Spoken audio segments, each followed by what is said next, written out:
Welcome to Radio 64.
Welcome to Radio 64 Video Game Music Remix Radio. I'm your host, Eric Mickles, also known online as duskvstweak.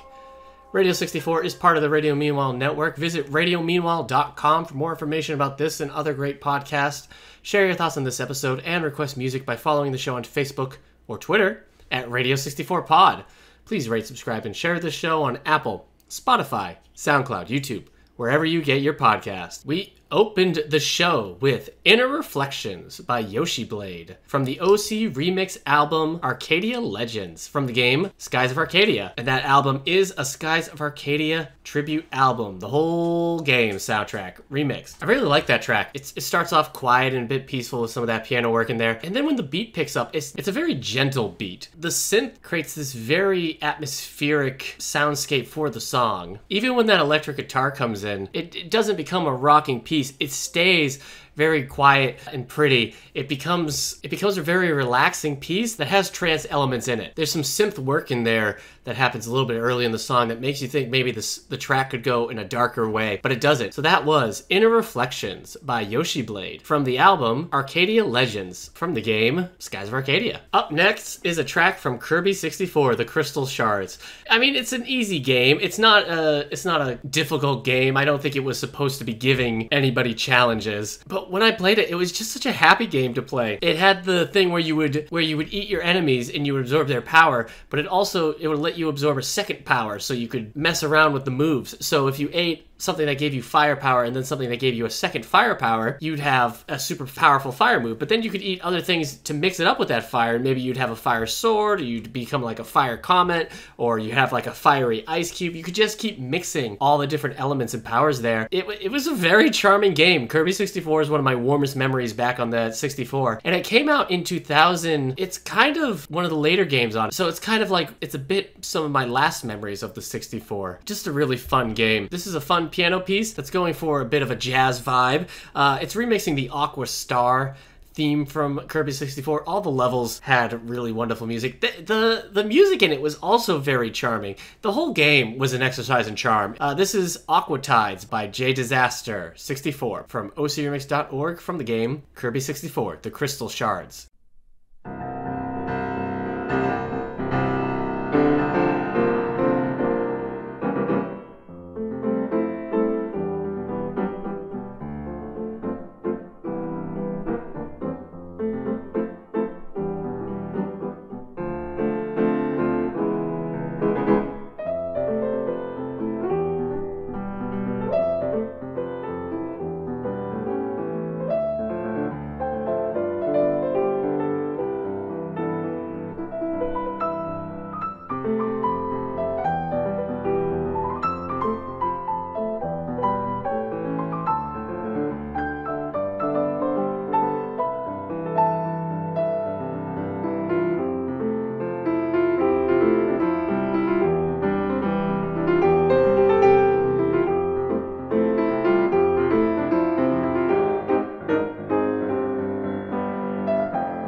That was Aqua Tides by JDisaster64 from ocremix.org from the game Kirby 64, The Crystal Shards. I think I'd probably even put it in my top 5 64 games. No, I wouldn't. You know what? But it would be in my top 10 Nintendo 64 games. And it's definitely one that I would recommend people playing if they didn't. I was like 14 or 15 when I played it, and I just had a great time with it. I like that piano piece. The jazzy nature of it reminds me of the Cowboy Bebop soundtrack. We're going back to the 80s here. This is coming from Metal Gear. Not Metal Gear Solid, but Metal Gear, the 1987 game. And I think specifically it's coming from the NES port of it, which I don't think is as highly regarded as the MSX version. But this is remixing the jungle theme from the original Metal Gear, and it is pure 80s synth, the 80s new wave Metal Gear style. It's such a neon tinged song. Hearing this, if you would play this for me, I would have never guessed it was a Metal Gear. I'm so used to Metal Gear's stealthy or bombastic style. It sounds like something that would play on those old workout tapes from the 80s where everybody's in their spandex and just the jazzercise videos from the 80s. So this is Snakes in the Jungle by Astral Tales from ocremix.org from the game Metal Gear.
was Snakes in the Jungle by Astral Tales from ocremix.org from the game Metal Gear. Is it weird that I hear 80s music like that and I think purple? That song is purple. I don't think I have that thing where you hear sounds and music as colors, but something about this track, it screams neon purple and pink. It's probably just connecting with the 80s. This feels like it should be on the Grand Theft Auto Vice City soundtrack, going from that Knight Rider styled opening to that jazzercise finale. A fun track. I need to play Metal Gear. I haven't. Metal Gear and Metal Gear 2 are included. The original MSX versions are included on Metal Gear Solid 3, the version I downloaded on my PS3. So we have a track from Halo 3. I never played Halo 3. I played a little bit of the multiplayer. I have nothing but good memories about the first Halo, but Halo 2 and 3, I only ever played multiplayer. But now that all these games are coming to the PC, I'm super excited. They just released Halo 2, and I think Halo 3 is on its way fairly shortly. As soon as they're all on PC, I'm going to get into them. I mean, I could technically pick it up and play Halo 2 right now, and I'm going to replay Halo 1. Absolutely. One problem, though, is they don't have crossplay. I have a friend who's playing Halo right now on his Xbox. If I got the PC version, I couldn't play it with him there. It's a Microsoft program. Crossplay your Microsoft games between PC and Xbox. Microsoft. So this is an orchestral take of the Halo music. There's piano and strings in here, but they're all filtered through this electronic sound. Is really interesting, especially combined with that choir. I mean, it's the Halo music. The Halo music is just so cinematic and bombastic and so iconic. No matter how much you mess around with it, it's always going to have that chill-inducing Halo vibe to it. So this is Immortalized by Soul Signal from OceanX.org from the game Halo 3.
That was Immortalized by Soul Signal from OCRemix.org from the game Halo 3.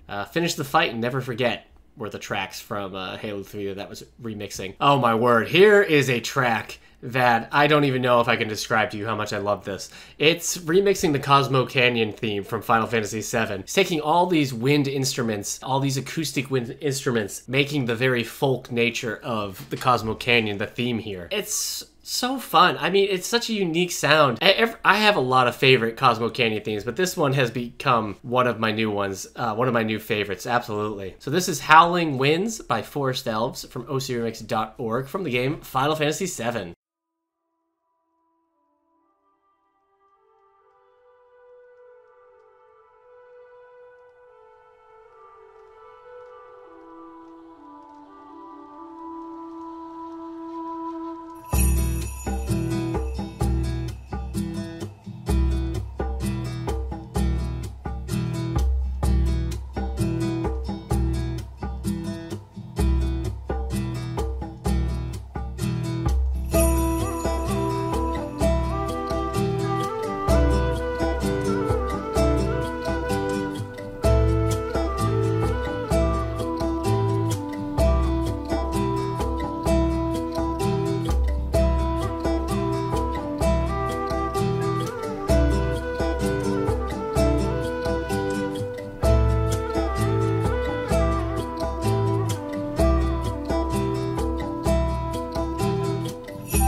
So that was Howling Winds by Forest Elves from OCRemix.org from the game Final Fantasy VII, just a relaxing piece. You can just feel the warmth of the fire in that one. I love it. I would love to go to that campfire right there. Just a Final Fantasy VII tribute album of that style of music. It's wonderful. A piano piece from Pokémon Red version. Remixing the Pokemon Gym theme in this very somber piano piece. The title, Abandoned Battlefield, really sets the mood here. Just the Pokemon Gym being empty and forgotten. It's such a dramatic piano piece with this somber build-up. Yeah, it might be the most somber Pokemon take I've heard. This is Abandoned Battlefield by PU Freak from OCRemix.org from the game Pokemon Red version.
That was Abandoned Battlefield by PU Freak from ocremix.org from the game Pokemon Red version. And how does it go? Bulbasaur is the easiest. You're going to have the easiest time if you pick Bulbasaur at the beginning because it's going to help you against Brock and Misty. And then it goes Squirtle after because at least he can help you through Brock.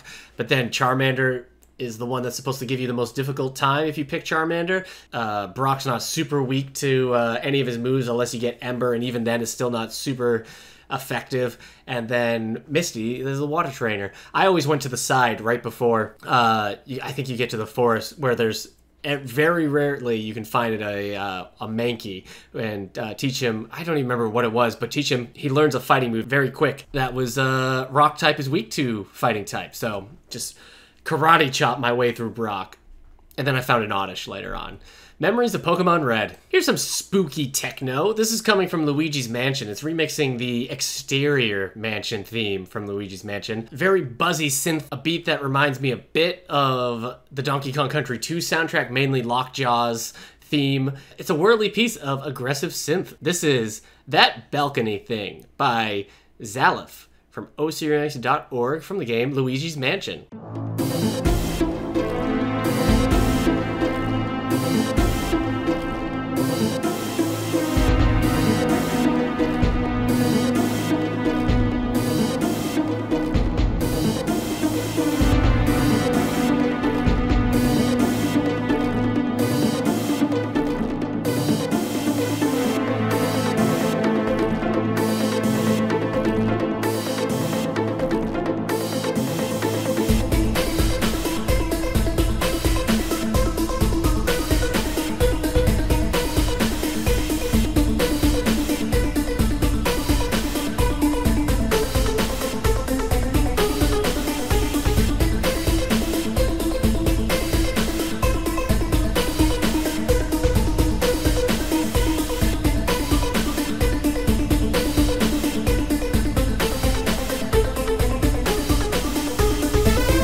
That was That Balcony Thing by Xaleph from ocremix.org from the game Luigi's Mansion. I would say Luigi's Mansion holds up. I just played it last Halloween for the first time. So that's what, 18 years old at that point? Gosh, whoa, I just realized Luigi Mansion is 18 years old. But yeah, it's a pretty short game. I could see why people might have been upset back in 2001, so gosh, 19 years old, because that was a launch title for the GameCube, so it's pretty quick. It's just fun throughout. The last boss is absolute BS.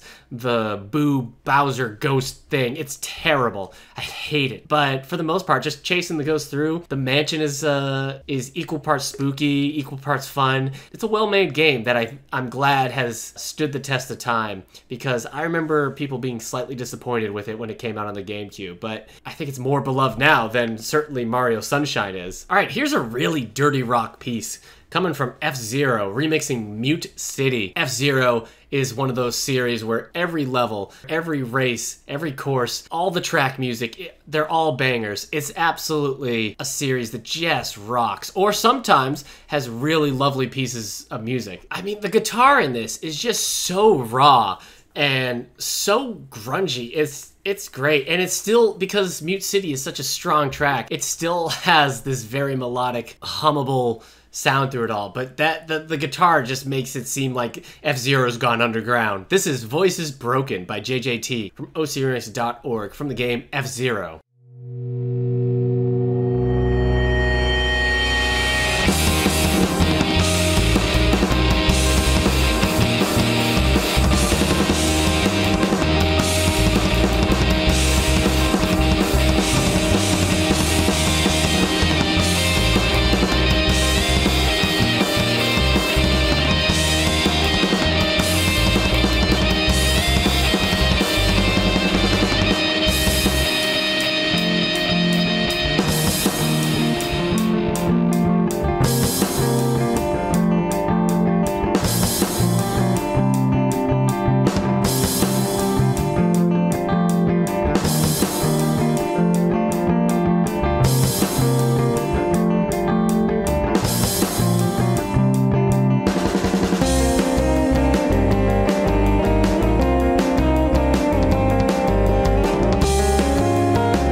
Voice is Broken by JJT from ocremix.org from the game F-Zero. I liked F-Zero back on the Super Nintendo. It was fun. I would sit there and play through the courses. I was never very good at it, but every time I go back to it, I'm always kind of impressed by how solid it is. I think I was just lonely. It wasn't multiplayer. I didn't have a booklet, so I didn't know who any of their other racers were because there's no story to it. So I would just be racing and feel a bit lonely and a bit bored at times. I'd have to pretend that it was the Animorphs and they were on this other planet, and the Animorphs were racing to save the day or something. That's what I had to do back on the Super NES when I would play that game. Also, the Animorphs still hold up. I just reread the first book. It's great, and it made me tear up a little bit, but that's probably more nostalgia speaking. It's been a synth-heavy episode. I'm willing to admit that. I tried to mix and match the genres and the styles, and while we've had some acoustic pieces here, I feel like it's been a bit synth focus, so hopefully you've enjoyed that,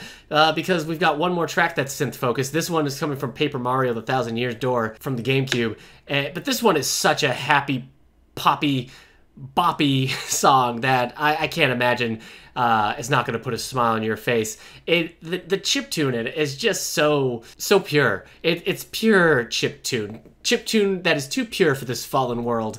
This is Mare Undarum by Lemonectric from ocremix.org from the game Paper Mario The Thousand Years Door.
That was Mare, Undarum by Lemonectric from ocremix.org from the game Paper Mario: The Thousand-Year Door. It's a happy piece, but it also kind of feels like maybe it's happy during dramatic times. They're whistling through through a battlefield. I don't know. It's able to walk that fine line of being that happy, fun Mario piece, but also letting you know that there are some stakes involved, you know? The high stakes, high morale. All right, an acoustic piece. This comes from the Megas Get Acoustic album, their Mega Man 2 tribute album. It's remixing the end song from Mega Man 2. And the lyrics here are basically Mega Man coming to terms with the fact that he is a robot who has just destroyed 8 robot masters. And has he not destroyed his kin? Has he not destroyed people who he could consider his brothers or his cousins? Is what he's doing the right thing? Was this what he was programmed for? The song explains all those thoughts from Mega Man. It's amazing how much pathos the Megas are able to put in to that blue bomber. It's just, you feel for him. It's like, well, come on, Mega Man. Come on. You did right.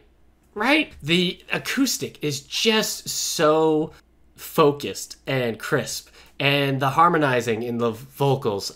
This is one of my favorite tracks from the Get Acoustics album. So this is Lamentations of a War Machine by the Megas from the Megas Get Acoustic from the game Mega Man 2.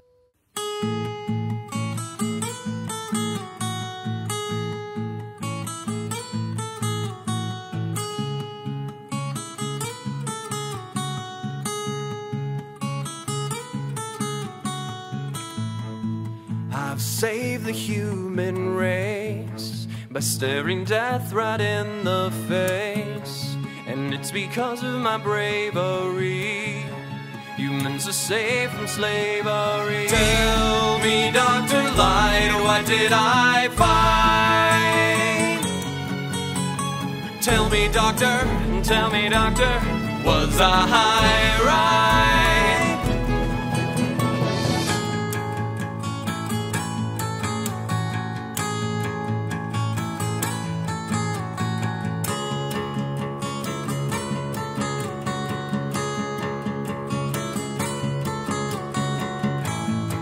If I've a heart made of steel, then does that mean I cannot feel remorse for everything I've done?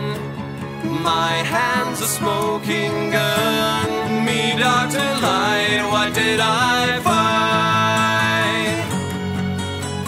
find? Tell me, doctor, was I right? Tell me, Dr. Light, what did I find? Tell me, doctor, was I right? He walked away from the castle, left in ruins, a path of destruction in his wake. The clouds parted, and the warmth of the sun brought the question, is this what you were made to do? He removed his helmet, dropped it into the soft grass. Would this quest ever end?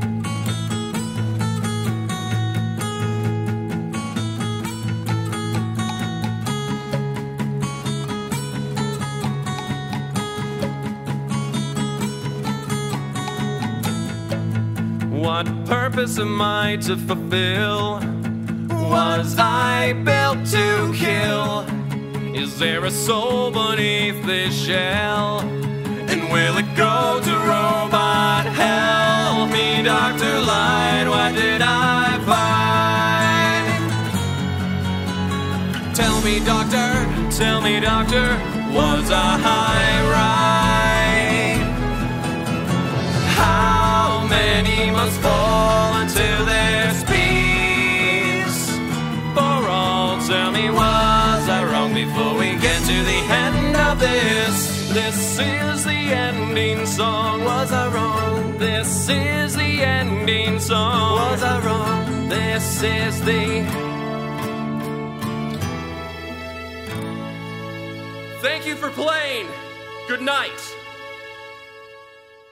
So that is Lamentations of a War Machine by the Megas from the Megas Get Acoustic from the game Mega Man 2. I like the bit where they're where the narrator comes in to tell us exactly what Mega Man is thinking, and then that last bit, the thanks for playing. Yeah, if you haven't, go check out the Megas. They've got a couple of Mega Man tribute albums. They got a couple of Castlevania tribute albums that have this delicious 80s vibe to them. They're great. I love them. Anyways, that was the last track of the episode of Radio 64. So thank you for listening to Radio 64 Video Game Music Remix Radio. I'm your host, Eric Mickles, also known online as duskvstweak.